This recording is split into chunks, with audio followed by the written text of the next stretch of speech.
Hi everyone, this is Heng Liang. Today I want to talk about why sometimes good women end up with bad guys. So I use a quotation mark because the standard of being good or bad may not be the same for everyone. So in my video I will also kind of challenge that concept a little bit. But so far we're going to use good and bad to define people. Okay, so there are women who always date guys who don't treat them well or who will do things that make them uncomfortable, and they will meet those kind of guys over and over again. They will question themselves, why do I always meet bad guys? Am I just this unlucky, or do I have something that attracted them? I think that's a little bit both, because once in a while people run into people that do not treat them well. That happens to everyone. It is common that people run into some bad lucks. On the other hand, if they constantly meet guys like that, there might be some things they could work on and try to avoid that kind of situation. For example, the first thing I can think of is your dating filtering system. When you're filtering guys who you are interested in dating, if your system is kind of wrong, you may always filter out the good guys who will treat you well, and only bad guys can be left there. Because for example, if a very pretty intelligent girl, if her standard of dateable guys are extremely low, they don't have anything to filter out the guys who won't treat them nice or who are not even nice people. As long as they're nice to the woman will go out with them. In that case, there's a higher chance for the woman to end up with bad guys. Also, there are women who will only date guys who can come on very strong. For example, the first date, the guy take her out and point at the church saying, "Oh, that's where my parents got married. Probably we will get married someday." That's actually a red flag. But some women really, really like those kind of passionate guys. In that case, they will end up with guys who will just lie to them and come on very strong, and then just get what they want from them and go. Also, when I was younger, that's the problem I had. So among a group of guys, I can always very accurately find the guy who like me the least and like that guy. When I was young, I wasn't very interested in guys who are interested in me. I am always attracted by the guys who seems very mysterious, like do not talk to me much, and do not give me a lot of attention. In my system back then, I think those kind of guys have higher mate value than the guys who are interested in me. But now I know that guys who are not interested in me are not going to treat me well. Also, guys who are interested in me is not always have lower mate value than the guy who are not interested. Okay, this is the first part we talk about. It's a filtering system. If we have the wrong filtering system, we can very precisely filter out the guys who treat us well and just date the guys who don't. Okay, the second part we need to pay attention to is that do we have good temper?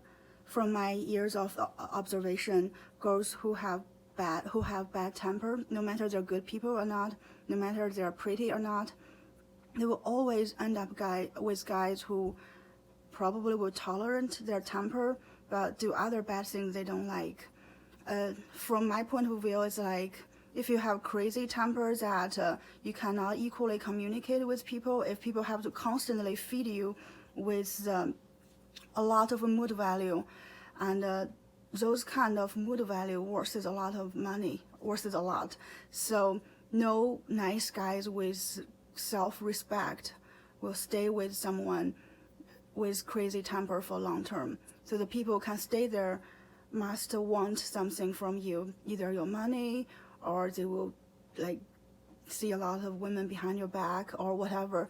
They will surprise you later in your life. I know having mood swings is very common for everyone, but I feel like self-control is very important. If you cannot control the mood swing, you probably need to see some professionals rather than looking for a guy who can take it all. I know Marilyn Monroe said that if you cannot take the bad side of me, you don't deserve the good sides of me. But on the other hand, if the bad side is too much, no one can handle it. I feel controlling the temper is very important too. The third point is the mixture between the two. is the definition of good women and bad men. For example, when a girl defines themselves good, are they just talking about a good heart?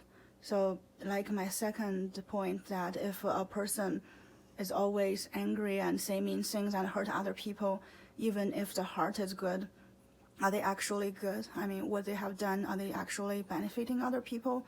So in that kind of situation, the self-defined good may not be necessarily good in other standards.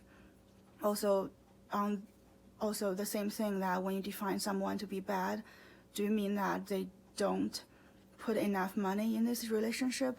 But there are times that when a person doesn't put enough money in the relationship, they also kind of make you happy, tolerate your temper, help you achieve your career success. If you only use the money as a standard, you may define that person bad, but they actually give you equal amount of things that you have give them.